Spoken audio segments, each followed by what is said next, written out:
today's topic is opportunities and paths to build a deep tech startup while being a graduate student or postdoc at UC Berkeley. And so to cover this topic, we have three amazing speakers who will discuss opportunities that they have with their affiliated institutions. I'm super excited to hear about all of them, especially as I did research on all of them. So we have first would be Susan Abrahamson, who's a director of intellectual property at the Innovative Genomics Institute. Then we'll have Darren Cooke, who's the executive director at the Berkeley Life Sciences Entrepreneurship Center. And finally, we'll wrap up with David Schaffer, who's the professor of chemical and biomolecular engineering, bioengineering, and neuroscience at UC Berkeley, as well as being the executive director of QB3 and the director of the Baker Bioengineering Hub and Baker Labs, which I think are sort of more aligned with what he'll be talking about today. So to introduce our first speaker is Susan Abrahamson. She is the director of intellectual property at the Innovative Genomics Institute, which is a joint effort between UC Berkeley and UCSF with affiliates at other Bay Area institutions. And the Institute brings together a diverse group of interdisciplinary researchers to tackle real-world problems through the field of genome engineering. With respect to today's workshop topic, a notable program at the Institute is the H.S. Chow Women in Enterprising Science program, which provides a one-year fellowship to explore turning their research into a business. Susan holds a BA in chemistry and in biology from UC Santa Cruz and earned her PhD in biochemistry from UC Santa Barbara, studying yeast tubulin and kinetochores. Susan was a postdoc at the Plant Gene Expression Center at the USDA and at UC Berkeley. Susan then moved to the private sector as a senior scientist at Zoma Corporation, eventually shifting her career track into intellectual property, working with the Chicago law firm McAndrews, Held and Loy, and then later with Novartis. She joined Sangamo Therapeutics and served as their senior director of intellectual property for over a decade. And then finally, in 2019, Susan started her current role as the director of intellectual property at the Innovative Genomics Institute to develop and manage IGI's patent estate. So with that, I'll yield the floor to Susan. Great, thanks for that nice introduction. And so nice to be able to talk with all of you today. Okay, so I'm going to talk about the H.S. Chow Women in Enterprising Science program, or the WISE program as we call it. So this is a program that's happening at the IGI, which is, so the IGI is the Innovative Genomics Institute. It was founded in 2012 by Jennifer Doudna and Jonathan Weissman from UCSF. And Jennifer herself has a number of companies that she's involved in, and she found that it's really tough. The amount of gender inequity going on in the biotech startup space was pretty amazing. It's something like only 2% or 2.5% of startups are actually founded by women. So the gender inequity is definitely a problem. And so she wanted to do something about that. Okay, so we have, with philanthropic support of Selena Chow, who is the founder of Horizon Ventures in Hong Kong, we set up the H.S. Chow WISE program. So we're helping entrepreneurs to seek translational genomic research into impactful solutions with real-world challenges and advance gender equity in biotech. So we're now in the beginning of our second cohort. The first cohort, we had 3 fellows. We have Navneet Mathuru, who is a professor from UCSF. We had Jenny Hamilton, who was a postdoc at UC Berkeley, and we had Lynn Du, who was also a postdoc at UC Berkeley. They each had different types of projects. Navneet was really interested in working on CRISPR therapeutics. Jenny Hamilton was more interested in how to deliver those CRISPR therapeutics to specific cells. And then Lynn was interested in working on a synthetic DNA platform that would allow you to be able to detect hundreds of different kinds of species simultaneously, viruses, simultaneously. Okay, so the program highlights. So it's a 12-month program. The key benefits are we have financial resources, which I'll describe in just a minute. You get lab space and office space at the IGI, which is really at a premium, so that's a really good benefit. You have access to IGI's mentor and advisor and alumni network. We also have a wide range of entrepreneurial programs that are at UC Berkeley and UCSF and some with Stanford as well. And then we run a bunch of IGI workshops that are specific just for the WISE program. Okay, so let's talk about finances. So each participant receives $150,000 worth of support. Oopsie, I skipped a page there. Yeah, it's about $150,000, and how that money is delivered depends on what kind of a background the person has. If so, as you saw, the last cohort we had 2 people that were postdocs. So if we're have somebody that's at a postdoc level, we hire them as a I think it's a scientific specialist, and that allows you. So you will be a UC Berkeley employee, and we will pay salary. It's $75,000. It's a little bit more than that this year, I think, and also benefits. And then you get research funding as well. So this helps you with buying materials and disposables. And if you have to hire like some, lab outside to run a specific experiment for you, you can use the money for that as well.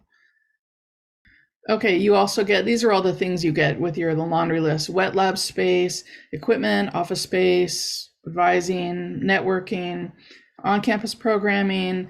We also help with initial patent costs, and then promotion and publicity. So all these things, it makes it a pretty good package, I think, for the WISE entrepreneurs.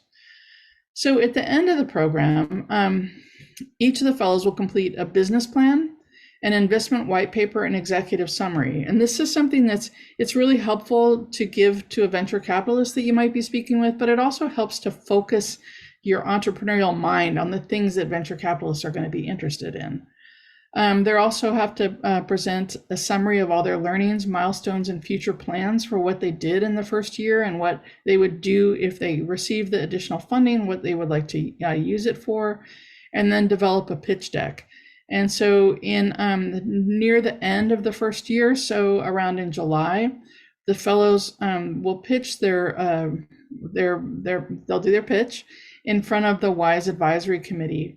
And then the advisory committee sends the comments that from the different talks to the HS Chow Foundation, and then they select up to 2 fellows to receive this additional funding. And that funding is up to $1 million. That's non-dilutive, so that's not a safe note or anything like that. It's just, here's a check for you to use to support their company. Okay, so as far as lab and office space, so we've built out a brand new lab facility for the WISE program. Each fellow gets a bench, and then there's also write-up space, and there's Zoom rooms and conference rooms, and there's also now a coffee maker. That's very exciting because it's like a cappuccino maker. And then also the WISE lab has its own lab manager who can help with the ordering and all that kind of stuff. And then we also have a lot of equipment, of course, around the IGI that fellows can share with. Okay, and then we also provide access to mentors. So we have each fellow gets an academic mentor. So these can be people within the IGI if that's a good fit. They can even be like maybe your doctoral mentor is another, if you're working on the same project, that can also be a good fit. Or we have maybe people at UCSF who could be a good fit. It just depends on what the project is itself about. We have near peer mentors. So these are people who are maybe, 4 or 5 years ahead of where the entrepreneurs are, so that they can share their experiences like, oh, yeah, I had that problem too, and this is how I solved it, that kind of a thing. So they have it all fresh in their minds, and it's a good kind of a system to have. We have an advisory board with leading venture capitalists and experts that are available to answer questions as needed. And then we have our alumni network. And now with cohort 2, we also have the fellows from cohort 1 who are coming back and sharing their experiences about the program and how they've gotten funded and things like that. And then, of course, being at UC, you have this amazing ecosystem. I mean, it's almost overwhelming. In fact, I think it is a little overwhelming. There's so many things to explore. So that's something that we work closely with Haas. We work with BBH. We all these different facilities, because it really is such a system, where everybody really participates and helps each other.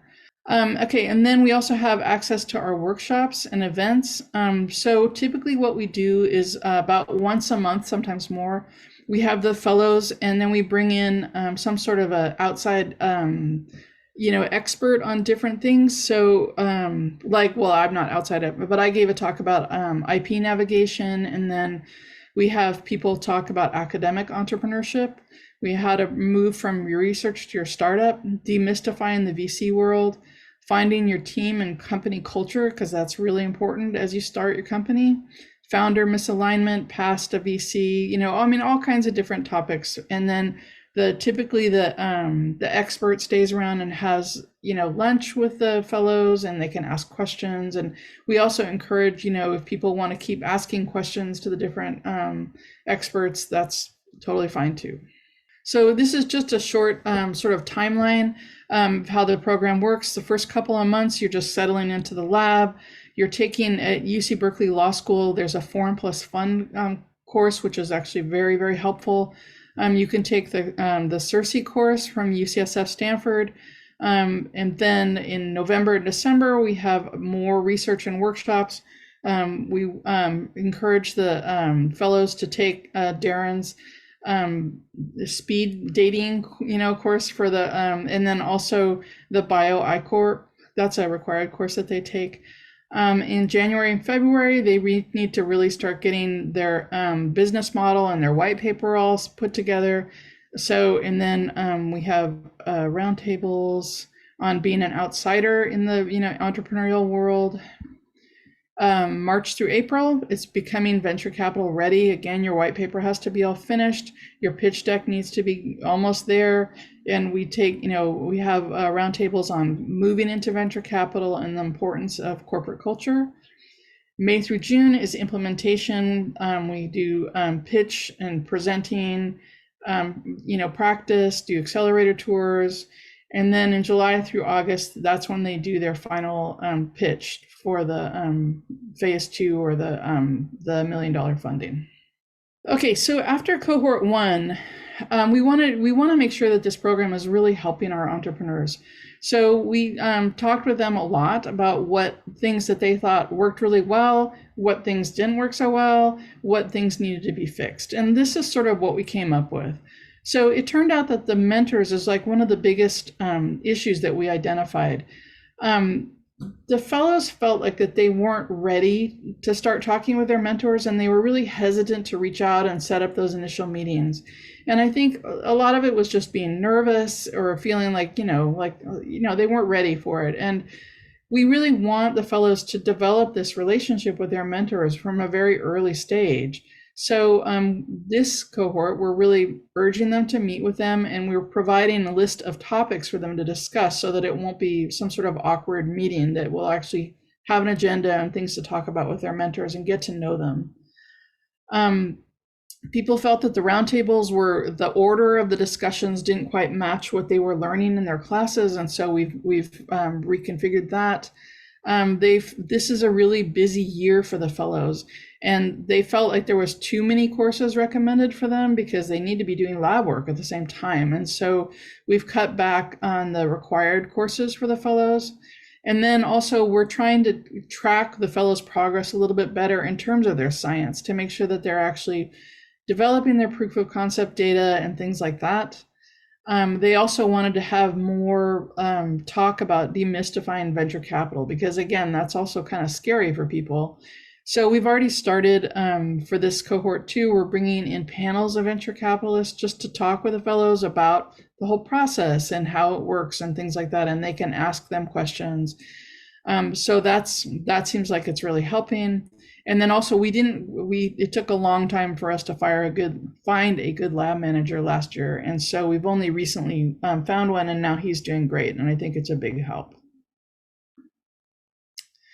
Okay, so at the end of cohort 1, we did have 2 fellows receive the funding. Jenny Hamilton and Navneet both received the $1 million funding. They're both at BBH right now, and so I think that that's fantastic. I think they both did really, really well. Okay, and then finally, these are the fellows that we've picked for cohort 2. We have Durfagale, who's a UC Berkeley professor.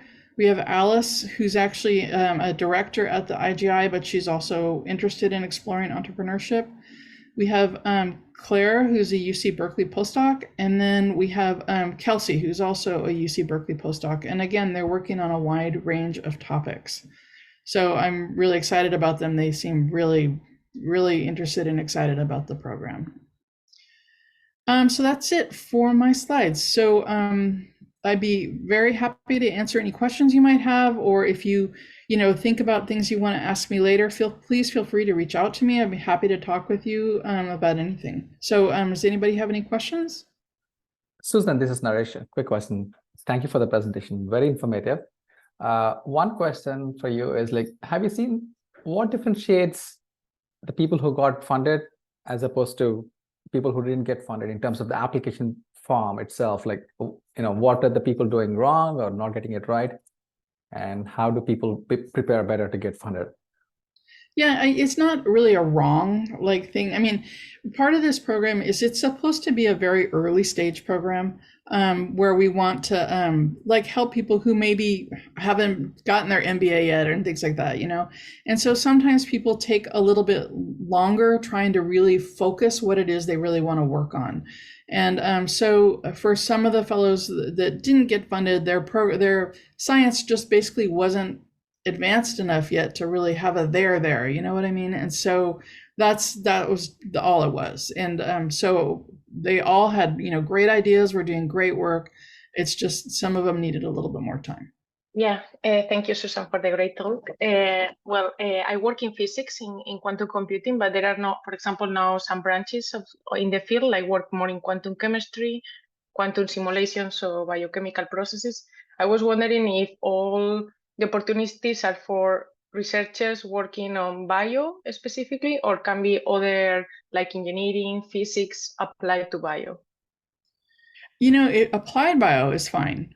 We don't want somebody who's, I don't know, like a geologist or something. Nothing wrong with a geologist, but they probably have their own programs. But so this is more for biology and applied biology for sure.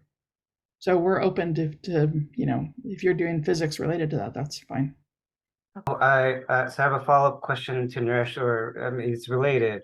I was just sort of wondering, because when I was working in the AI field, a lot of what we were playing with is these things are already published. We know these things work, but no one could put it in production yet. But there's no mystery, it works in some way to measure. And I was wondering, are you guys looking for, there are still some open questions around this technology, or this is already bulletproof, we just need to put it at scale and measure if it can actually work when you put it out in the real world? Do you mean using AI or no, just when I was talking about AI, anything? that was, but yeah, when people are applying to your thing, I mean, it's hard enough to have a startup when the technology is bulletproof. Getting to the market is hard enough, but I wonder when you add that uncertainty of like, this is how much more do we have to answer? I mean, part of this, as I said, this program is just sort of, the founder, the philanthropist who gave us the money, she kept emphasizing over and over again that she wanted to nurture people who were interested in exploring entrepreneurship. So you don't have to walk in with 10 patents under your belt and, the most novel, far out, incredible technology. It's about building a company, and so that's what we're looking at is the feasibility of building a company. But then also the first year is to spend doing research and trying to develop proof of concept. So, yeah. Thanks. I have a question about the research idea that you would propose when applying for this program. Does it need to be very distinct from your, for example, your thesis research or the research that you've already been doing? Because I can imagine that it might impact the patentability down the line, if that makes sense. Yeah, I mean, no, it doesn't have to be distinct. It's just whether, your PI is, willing to say, yeah, sure, take this and go. All right, great. So, like I said, if anybody has any follow-up questions, please feel free to reach out to me and we can set up a conversation if you'd like to, or just if you have simple questions, that's fine too. And if you know anybody that you think might be interested in this program, please tell them about it. Wonderful. Thank you, Susan. All right. So next, our second speaker is Darren Cooke, who is the Executive Director of the Berkeley Life Sciences Entrepreneurship Center, a professional faculty member at the Haas School of Business, and chair of the Bio track at the Berkeley Skydeck Startup Accelerator. The Life Sciences Entrepreneurship Center at Berkeley was established in 2021 with a mission to foster life sciences entrepreneurship by leveraging, coordinating, and building upon existing campus resources. And of particular note, the LSEC Venture Grant Program for Bio Startups is now accepting applications for its second cohort. Darren teaches entrepreneurship at Haas and for the Innovation Core program for the NIH and NSF. Darren is an investor and former chair of medical device and digital health at Life Science Angels. And as a patent attorney, he led the IP legal team for life science tool groups of Bio Laboratories and was a life sciences patent litigator at Covington and Berlin. Before law school, he was a mechanical engineer developing cochlear implants at UCSF. To Darren. All right. Thanks, Tom. Yes, all true. Thanks for the introduction. So, hey, folks. Darren Cooke here. I run, as Tom just mentioned, the Life Sciences Entrepreneurship Center at UC Berkeley for the last 2.5 years. I also teach at Haas, and so I'm not going to go over that in much detail, but here you can see some logos. Right, so of note, I'm going to go into a bit more detail about the I-Core program, which Susan mentioned a little bit because her WISE fellows are having to go through it. All of you are welcome to go through it. I teach an MBA course for testing the marketability, commercializability of technology coming out of labs. And I just saw him, Camiar went through this, or at least he and his PI offered up the tech to our expert MBAs and MTM students who put it through the ringer. So I teach an undergraduate class and actually 2 of them. So, and as mentioned, run the bio track at Berkeley Skydeck now in its 11th cohort, 11th 6-month cohort. And what people usually forget about, because I forget about it too, is that I have been an IP attorney for the last 24 years. So quick run through. I think Susan already gave away the punchline on this, but this is just a fun romp through Berkeley I&E, Innovation and Entrepreneurship through the years. This is what it looked like. What? This is 5 years after I was here on campus. Oh, people forget also, again, because I do. I was originally a grad student in Tony Keaveney's lab in orthopedic biomechanics. Realized that's not what I wanted to do and left and went to law school. So then was an attorney after all that time. So yeah, 2005, a bit more stuff in the ecosystem, 2010, 2015, a lot more. And today, what you saw on Susan's slides, it's a lot, right? This is a ton of support. And indeed, we've tried to make it a little more sensible in a text version, but indeed, it's to the point of almost overwhelming, right? And so luckily, Dave Schaffer on this call led a faculty entrepreneurship focused study on behalf of the regents to recommend what could be done differently on the campus to make sense of all the resources that we have. One of the top recommendations was hiring a new Chief Innovation and Entrepreneurship Officer on campus, a new position. Lucky for us, we got the former dean of the business school to take the job. So Rich Lyons is the Associate Vice Chancellor for I&E across the campus, 1 day a week. Also, people don't know this. He's actually running innovation and entrepreneurship system-wide across the 10 UC campuses. So it's paid off. We were super happy when this came out just a couple months ago, because you know what it was? Year after year, Stanford was #1 and we were #2. In September, it swapped. But going back to this big list, how many of these are life sciences focused? Well, it's still a lot, you know. So this is my own website. LSEC website, so lsec.berkeley.edu, startup resources, there's a tab at the top. It's still a lot of things that you can do, all things that you can do if you're a student, postdoc, faculty, stuff that's open to people from outside the campus. And more on this in a minute. Even this, the complication and the sort of too much choice led to a program that I'm super excited to tell you about.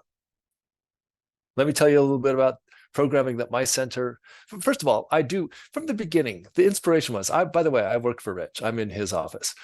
The inspiration was like, wouldn't it be great just to have all these different resources working together, talking together, making sure that they were pointing and pulling in the same direction. And we do that all the time now. So it's, for example, the fact that the WISE fellows are taking my I-Core class, and we're pulling together resources across the campus with respect to Skydeck and stuff at Haas and stuff at Baker Labs. That's really worked. However, since then, since starting the center, we've come up with other stuff that we could be doing as well, including the I-Core class, industry standard, market needs test. It's been around since 2012 from the National Science Foundation. Since 2021, I've been running a special life sciences version of this, of the 1-week boot camp. It's a Monday night, Wednesday night, Monday night class from 5 to 8 p.m. on Zoom. 8 teams, everyone in the same space. Frankly, I hate to oversell this, but frankly, amazing what teams come up with and what they learn and what they come out knowing 1 week later. It's just amazing. 1 week later, they know all this other stuff about the market that they didn't know when they started. So I think a number of people on this call have taken the class, including Naresh. So next class I'll be teaching is November 27th, 29th, and December 4th. That's actually just a week from now. The cohort is outstanding. So however, so you're too late to take this one. I teach it the last month of every quarter. So next March, I'll be teaching a session. Next June, I'll be teaching a session. So just be on the lookout if you're interested in participating in a program like this. We'll get you through it. The Venture Fellows Program. From the beginning, when I started my center, I kept talking to these VCs who were bragging about how they're bribing PhD students and postdocs with hoodies and things like that to go beat the bushes and find potentially commercializable tech. We realized, wait, how come we're not doing that? We could be bribing with PhD students with hoodies. No, we actually give them a stipend. So these PhD students, postdocs, typically 3 per cohort. We'll do a deep dive into entrepreneurship, into venture capital, do some research about companies that have come out of the university in the past, write up a report in a subject area about companies that have come out of the universities in the past, and do a showcase. The second part of the fellowship, they start beating the bushes. They're looking for things that could be potentially commercialized and reach out to the postdocs and the grad students and the PIs in the labs and have a discussion about that. Super popular. The next session of this will be cohort 5, will run from March to September of next year. So if you're interested in this, be on the lookout for applications being open around January, late January.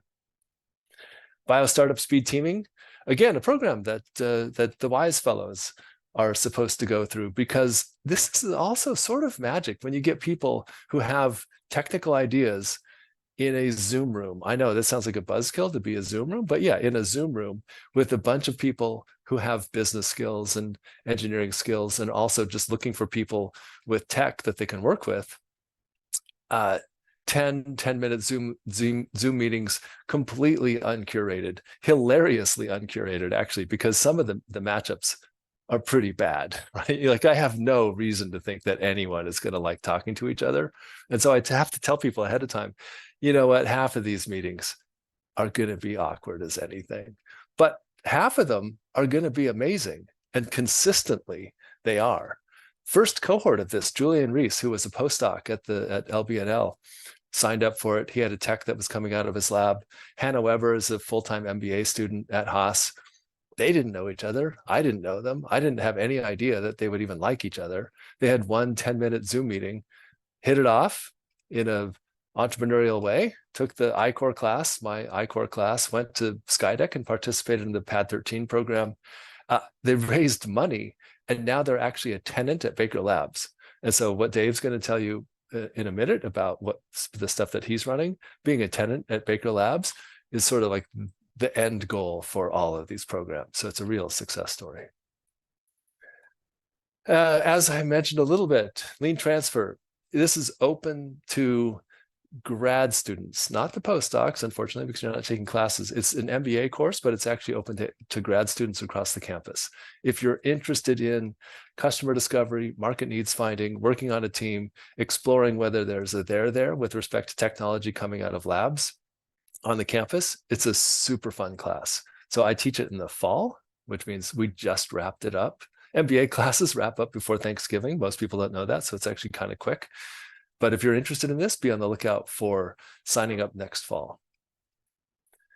I do teach an undergraduate class that's focused on, it's one of the Changemaker courses. It doesn't apply to folks on this call. Other campus resources. Berkeley Skydeck, you may have heard of it. It's in this building downtown. It's literally on the top floor of this building with a name on the top. The current cohort just started. We have 2 6-month cohorts every year. The companies that are accepted into the cohort receive $200K in funding and just get a ton of resources. So 300 office hours with the expert advisors and mentors, 70 workshops. I teach a couple of them, fireside chats, etc. Some real magic happens when the Skydeck fund gets involved and matches companies with would-be investors and potential investors. And then a huge demo day at the end. So we typically have 1,200 investors show up for Skydeck's demo day.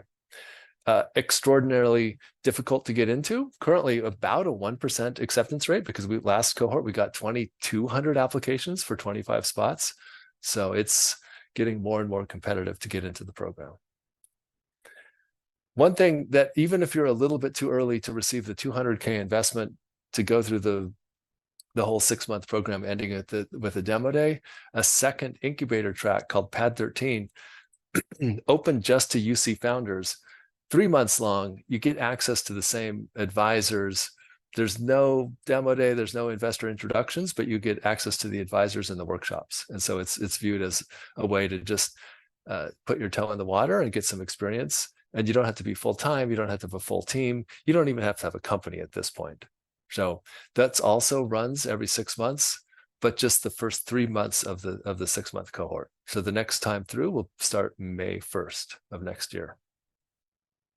I run the bio track at Berkeley Skydeck, which is just a special version, a special set of advisors, some unique programming, but basically it's the same resources that the rest of the Skydeck companies get. So some of the famous BioTrack grads that have gone on and done big things, let you soak that up a little bit, but we're really proud of the companies that have been through the program and the successes that they've had. So I highlighted some of them just because there's something in common with each of these. Again, it's sort of fulfilling our vision for the way we get companies ready, is that these 4 are Skydeck alumni who have graduated and moved up the hill, basically, and they're now tenants or were tenants at Baker Labs, which you're going to hear a bit more about from Dave. So the part that I'm excited to tell you about, putting it all together, what I kept hearing consistently from faculty, postdocs, grad students, was they'd say, you know, I think we're onto something. I think we've got some tech that's coming out of the lab that we could make into a company. I'm like, great. You know what? We have a ton of programs to help you. And I'd show them the page of all the things and they'd say, whoa, that's too much. I'm like, well, you could start with the I-Core program. They're like, yeah, we should do that. You could do Skydeck Pad 13. And they said, yeah, maybe we'll do that. And then inevitably they would just come back and say, we're just going to do more experiments, right? Because it's difficult just to make the first step. So we created a year ago the venture grant program that basically just pulls together what we call the best of Berkeley, a bunch of resources very similar to the WISE program in that we're making companies, would-be companies, actual companies go through and take advantage of a bunch of stuff here in exchange for 300K of funding. They get 100K from me, 200K investment, and investment is on purpose. Investment from the Skydeck Fund, because the first step in this program is that you have to incorporate a Delaware C Corp company. And in exchange for the 200K, we're taking 7.5% of that company. In exchange for the 300K, you do all this stuff. So you take the grant writing workshop, which you heard about briefly, the I-Core class, the bio startup speed teaming thing. The real magic of it is that you're admitted to the Skydeck cohort, which has the 1% acceptance rate, the advisors, the workshops, the huge demo day, fantastic program. And we've had 3 fantastic companies just finish Skydeck. They pitched at Demo Day a couple months ago, and they'll be concluding the program in January. So coming up pretty quickly. You can read this faster than I can read it, but I just want to point out that we do have a company from the IGI. Professor Ross Wilson has started a company, recently found a full-time CEO to run it. The chair of bioengineering, Phil Messersmith, started a company, Medical Superglue, also coincidentally recently found a full-time CEO to run it. In electrical engineering, Ricky Muller and her postdoc, Ryan Cave, started this company. Ryan Cave is the CEO, and he will continue to be so because he's great at this. So it's just pointing out, you don't need to have like an outside CEO come in if you have somebody who has the background and the interest and the skills to run the company from the beginning. So there's Ross Wilson up on the big stage at Zellerbach, Ryan Cave up on the big stage at Zellerbach, and you may be wondering, wait, where's Phil, right? Turns out the medical superglue, right? Phil Messersmith and Subhajit did not pitch. He hadn't found the CEO yet. They were in the middle of pivotal experiments with these mouse models for the adhesive. So they're going to pitch in April on the big stage at Zellerbach. So we let them defer that for 6 months. All right. We have an information session coming up in a week and a half, November 30th at Haas or online, and you can register at the website that you can see on the screen. I think it's at 4 p.m., 4 to 5 p.m. Phil Messersmith will be there live and in person to tell you about his experience, and Ryan Cave will be there too. With that, I would encourage you to go to lsec.berkeley.edu, where if you want to explore the resources, we have the tab for that. If you want to schedule a one-on-one meeting with me, there is a link for that. It'll just go to my scheduling page. And I would encourage anyone who's interested in knowing more about this, just to book a call. Happy to meet in person or happy to meet on Zoom. All right, Tom, this is the question part, right? Yep. Thank you. Let's move on to questions. Anyone? Monica, you have your hand up. Hi, nice to talk to you again, Darren. We talked like a couple months back, but I was really curious about the Venture Fellows program. My 2 questions were, one, what particularly makes for the most competitive application to that program? It's something I'm pretty interested in. I'm also very interested in what alumni of the program are doing now. Oh yeah. Okay. So that's a good question.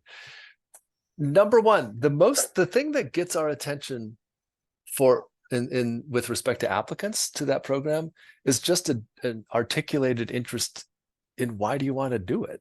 But you'd be surprised how many people apply and just say, look, I've done all this amazing research and laugh in the cover letter, but there was nowhere explained in there like, wait, you realize you're applying for this program where you're going to be exposed to VC and entrepreneurship and do a deep dive with startups, and like, what do you want to do? It really gets our attention. We typically get over 30 applicants for 3 spots.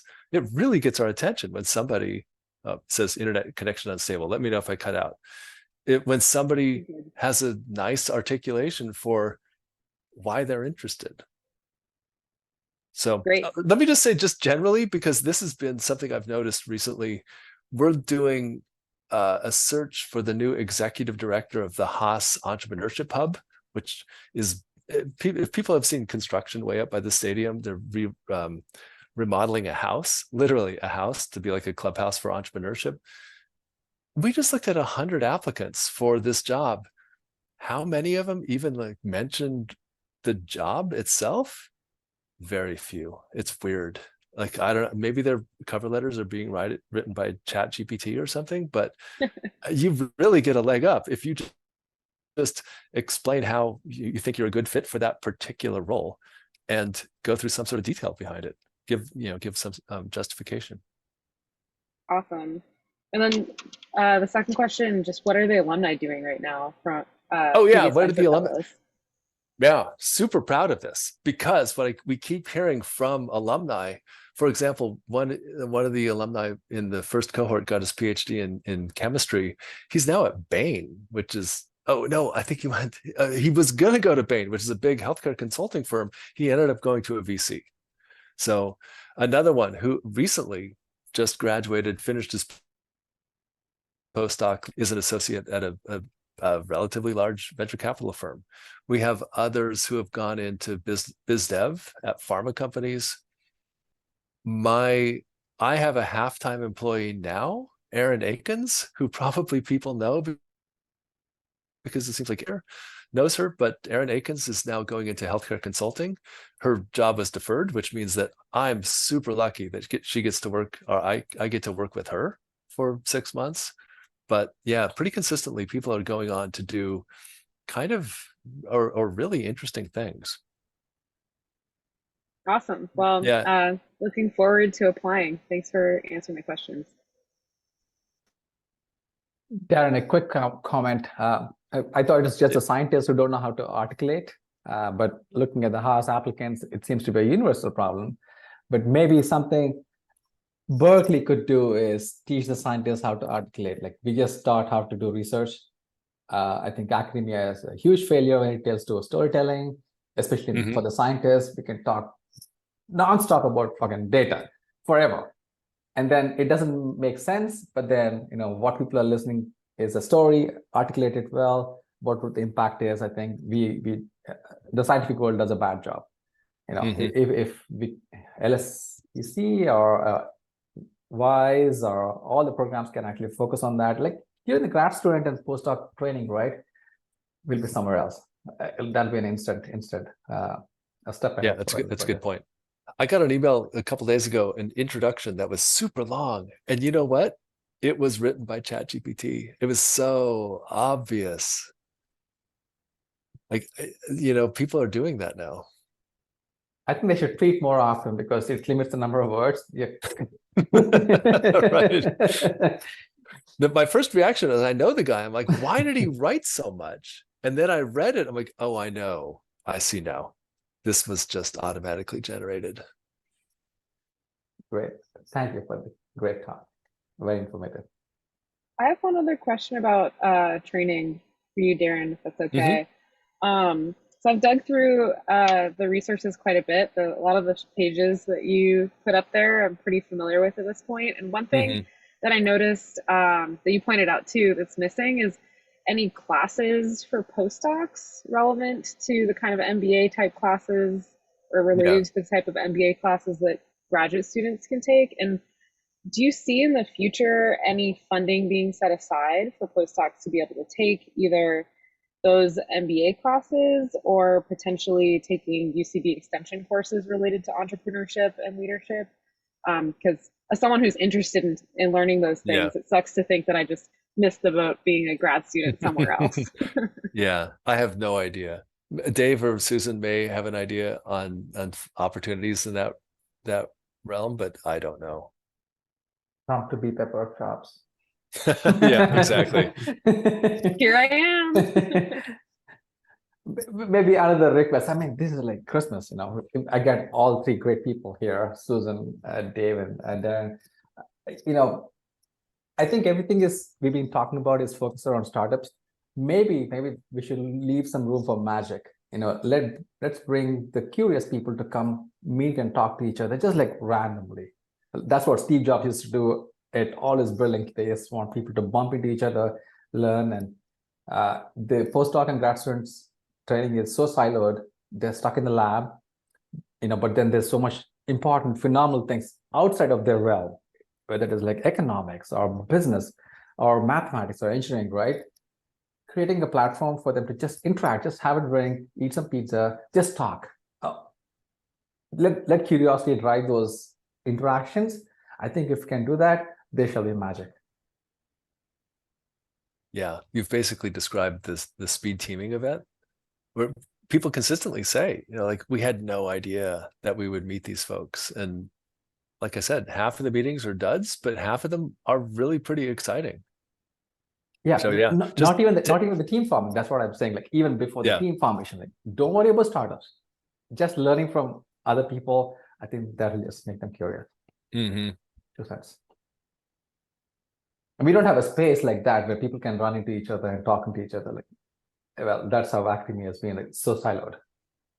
Yeah, that's the vision partly of the new Haas Entrepreneurship Center in that old Julia Morgan house on the edge of campus, is literally just be a drop-in space for people to hang out from anywhere on campus. It's not Haas specific. So stay tuned. It's opening next fall. All right. Thank you. Yeah, I had a question that's kind of aligned with that actually. Yeah, again, yeah, the speed teaming thing, very interesting to me, especially because I don't come from. I have some research I want to turn into a product. I come from. We turned a bunch of technology into a product, and I'm not the idea guy, but I love just going from zero, putting the team together, getting things going. And I realized a lot of these things are geared toward like, let's make your idea a thing. But I was wondering what advice would you have if I'm on the other side where I'm like, I want to facilitate helping the person with the idea because I've gone through the 0 to 1 step already. Yeah. Yeah. I would say just go to every event that basically Naresh has described, events like these, live events. Many VCs are putting on happy hours. You're going to go, it's just sort of like speed teaming. You're going to go to 20 of them, and 15, you'll be like, wow, well, I'm glad they had pizza. But 5 of them, you'll come away like, wow, glad I met Naresh, that kind of thing. But you just can't predict which one is going to be a hit and which one isn't. So it's just, speed teaming is designed for exactly what you described. The thing is, we run it twice a year, right? I mean, so you would go in there, you'd be in the gold skills room, and you would meet 10 people. Some of them, actually, we have faculty who participate in this, who have ideas that they think they could build something around. Hey, you get to talk to 10 people, like just over the course of 2.5 hours. So yeah, be on the lookout for stuff like that too. Yeah, makes sense. Thanks. All right. Thank you, Darren, for that. We're right on schedule. So we will move on to our final speaker of the night. Dave Schaffer. So Dave is a professor of chemical and biomolecular engineering, bioengineering, and molecular and cell biology at Berkeley. He also serves as the executive director of QB3 and the director of the Baker Bioengineering Hub and Baker Labs. And QB3 is one of the 4 California Institutes for Science and Innovations that were founded in 2000, and it assists life science entrepreneurship by connecting scientists with entrepreneurial resources. QB3 operates a full-service startup incubator, which is Baker Labs, which is housed in the Baker Bioengineering Hub, and just celebrated its 2nd anniversary last week. So congratulations to you guys. I just remember that building as the art museum that I used to go to as an undergrad. So it's amazing what the space has turned into. David has received a BS in chemical engineering from Stanford University and a PhD in chemical engineering from MIT. He then conducted a postdoctoral fellowship at the Salk Institute for Biological Studies before joining Berkeley in 1999. Here, he applies engineering principles to optimize gene and stem cell therapies, work that includes developing the concept of applying directed evolution to engineer targeted and efficient viral gene therapy vectors, as well as new technologies to investigate and control stem cell fate decisions. He has published over 240 papers, has advised over 90 graduate students and postdocs, is an inventor on over 50 patents, and has developed technologies that are being used in 8 human clinical trials. In addition, he has co-founded 8 companies. So thank you very much. Looking forward to hear more about Baker Labs. Thanks a lot, Tom. I really appreciate it. So thanks so much for the invitation. Thanks to all of BPEP. And I'm thrilled to be able to share with you, all the progress that we've made in the past 2 years since the BBH and since Baker Labs have opened. So I wanted to take a step back and talk at a high level about our mission. And this is the mission of QB3 as a whole, as well as Baker Labs in particular. And it's to become a model for entrepreneurship towards public good.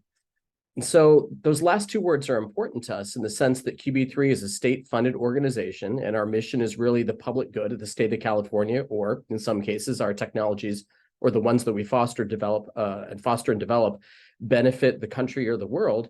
And in the act of doing that, we also are stimulating the California economy by creating jobs and bringing in venture funding. And Baker Labs is a vehicle for doing this, as I'll describe in a moment. But what are the parts of our public good? Education. So we provide training opportunities for undergrads, grads, postdocs, and faculty in entrepreneurship and industry research. And our location just across the street from the Berkeley campus greatly enables the interaction with those different groups on the campus. We foster technology translation in that, for academic research, the currency of success is a publication. And we all publish, my group has to publish to keep the NIH happy. However, wouldn't it really further amplify the impact of that work on society if it could take the next step and be able to jump that gap, which in our case is just moving across the street from the public sector to the private sector to enter into a company that will turn those technologies into scalable solutions to societal problems. And so we think that act of turning discoveries into solutions to problems is really beneficial to the people who originally discovered those technologies, students, faculty, and the university. And finally, for society, we are providing scalable solutions to problems on health as well as the environment. And as I'll be talking about, we're also stimulating the economy of California. So who am I to be able to tell you about this? I think Tom provided an introduction already, so I'm going to skip past this slide. But, out of all of that I've done, probably the thing I'm most proud of is that technologies we've created are now being used in 9 human clinical trials, all of which that have reported data to date have been positive, that we're helping patients. So what are the ingredients that are needed to enable a company to succeed? Well, you need space, you need science and technology, talent, access to business and commercial knowledge, you of course need funding. And in addition, although this is not strictly a requirement, we think it's very motivational to the inventors as well as to the companies to be addressing some major societal need that has global scale. And so all of our companies address all of these different boxes. So space, this is what we provide. So this is the former art museum on the Berkeley campus, which was actually an abandoned building for a period of time. And due to the vision of the campus, QB3, and a donor foundation, this has been converted into what is now the largest university-owned and operated biotechnology incubator in the country. So 90,000 square foot facility. We're home to 38 companies to date, 32 current, 9 have graduated. So we opened up in November of 2021, and we've already had 6 companies outgrow us and move out onto larger space. While we miss them, to us, this is mission accomplished, that we're graduating companies. So the companies so far have created 262 jobs in the state of California. And while in Baker Labs, specifically, they've raised $284 million. Overall, they've raised close to $1 billion, including the time before they were with us and since they graduated. And in addition to space for offices and laboratories, we also offer space for events and programs, our events and programs, and we will on a limited basis also open up our space to other entities within our ecosystem. I'll mention as well that this was made possible by a very generous gift from a donor foundation. So you might ask, why is it that a donor foundation, a philanthropic organization, has decided to give funding to an organization whose sole purpose is to start companies? And it really loops back to the societal good question, that all of our companies are taking basic discoveries and turning them into solutions to societal problems. So I'm going to just run through this list, 1 through 5, and 6, I think I'm kind of drumming on almost through every single slide I've talked about so far. But scientific and technological knowledge, how can we offer our companies that? So we have a variety of programs. I'm really going to touch upon the ones that are more focused towards young entrepreneurs. And QB3 runs what we call the pre-incorporation or early stage mentoring program. And what we've done is we've identified a number of really successful, it's a small number. Our goal is to not mass produce relationships. Our goal is to have very targeted relationships between companies and high quality mentors. So we have on the order of a dozen mentors who are serial entrepreneurs, successful serial CEOs, have domain specific knowledge in areas that are important, such as regulatory or clinical development, or in some cases have been very successful investors. We put out RFAs to applicants, which can be a grad student and a postdoc or a faculty member interested in starting a company. And they apply to this program and they meet our mentors, and the mentors basically pair saying, I'd be interested in working with this company, I'd be interested in working with that one. So the mentors then go through a process initially of 3 months to provide kind of no strings attached advice to the companies. And if this is of interest, then they actually enter into a consulting agreement or arrangement. If it's a pre-incorporation concept, not yet a company, they simply do this for some future understanding that they could be a consultant for the company once that happens. But that's an important point, that we are actually opening up the doors to this program to groups before they're actually incorporated. So our goal is to educate those groups to increase their chances of success and to create our next generation of tenants who enter into the Baker Labs. So one element that we're offering as well is grant support from QB3. QB3 has been, spinning out incubators and starting up venture capital funds since 2006. And some of these efforts have been, financially successful. So we have reserves that we have the capacity to invest in a strategic way within companies or concepts that have a strong need. So we are providing grants to late stage academic researchers and early stage companies. I'll get to the mechanism for the second in a moment. But in situations where the mentors have really decided after spending time with those teams that they could really benefit from an investment, being able to get some critical proof of concept data that can help them and, indicate that their technology is suitable for a new clinical indication or to broaden their IP claims on a patent, et cetera. So it is not possible for a not-for-profit entity to transfer funding to a for-profit entity without something of equal value in return. That would violate the not-for-profit status of Berkeley and QB3. So what we do is we actually exchange equity for rent. So we waive rent at Baker Labs for when companies enter into it, and we take an equal value in equity so that companies end up getting favorable terms through a safe note to be able to get free, not quite free, but connected to a nice valuation on equity for a period of time to enable them to ease into Baker Labs. The mentors are outstanding. A few of them are shown here. Greg Wendt is a Berkeley grad and is a serial successful CEO. We have George Rem, who is the head of a family office of a VC in Europe, managing $2 billion of assets. So these folks have been, around the entrepreneurial space for a number of years and are willing to give back and share their knowledge with young teams. And in fact, the way that Greg put it was that he was always looking for a way to give back to Berkeley and didn't have one until now. Okay, we need talented people. This is another way in which we're interfacing with students on the campus.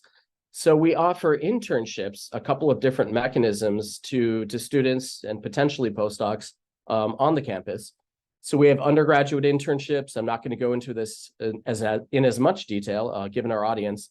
We have graduate student internships that we're offering through BBH. And one of these is a Berkeley Bioengineering Fellowship. This just went live about a month ago, where we're offering funding to somebody who has an idea and would like to get access to mentorship and to funding.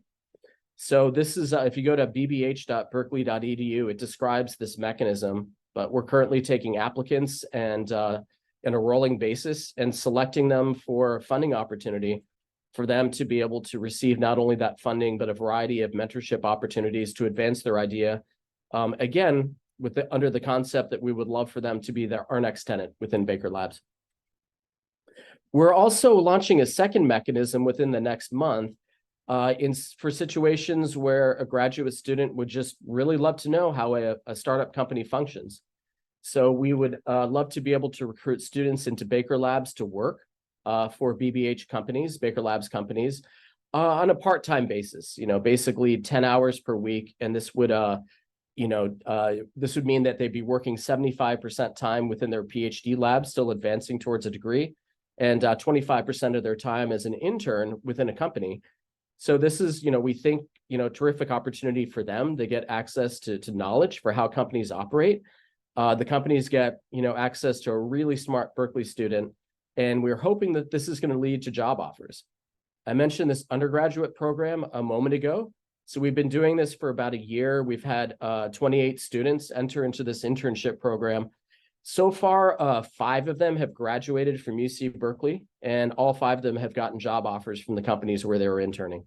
So we're hoping that this is leading to a great experience all around, which is going to lead to a new career opportunity for those students. Number 4 on my original list was business and commercial knowledge.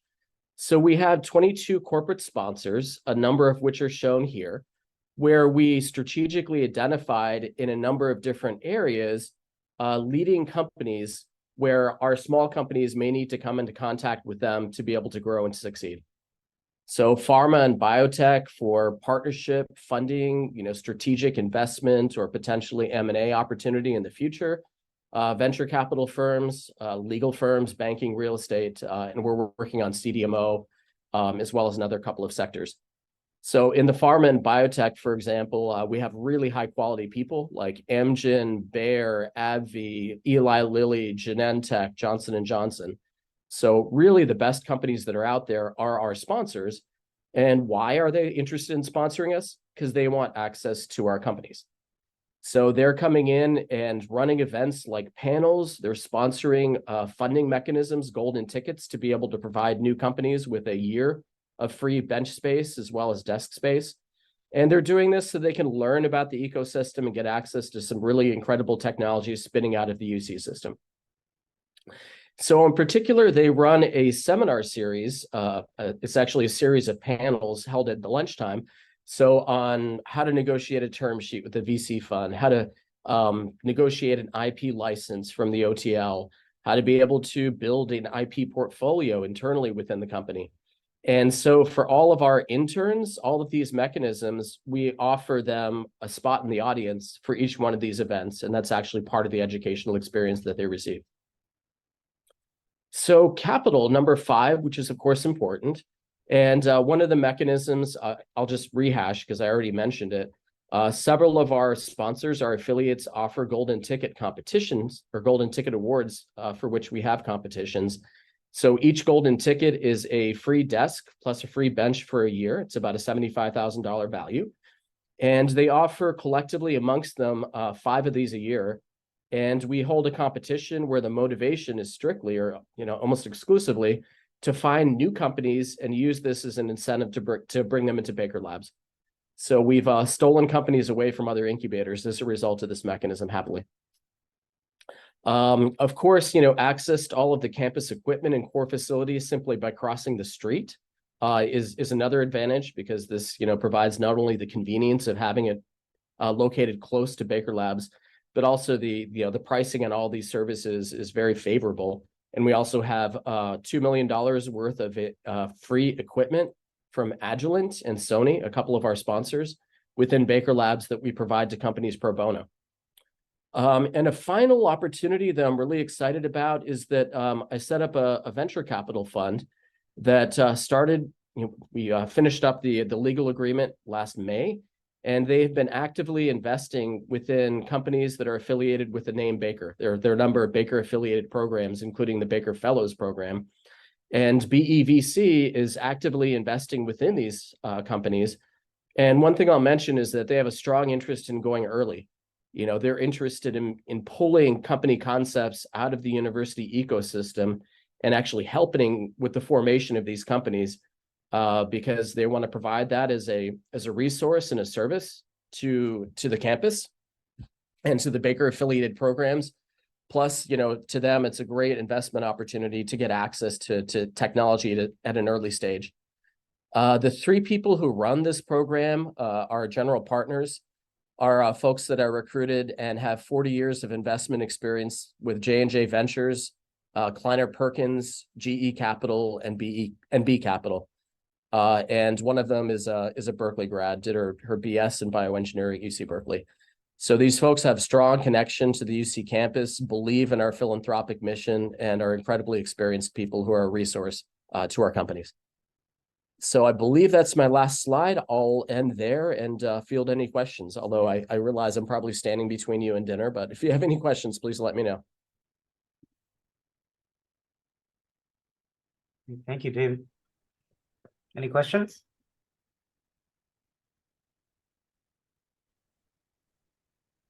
That was a lot of information. Thank you, Dave. Really appreciate it. Like, I don't know, if you have a story, a quick story of how a grad student or a postdoc took advantages of this, like the chain of like resources, right? To put things in perspective, it might be very helpful.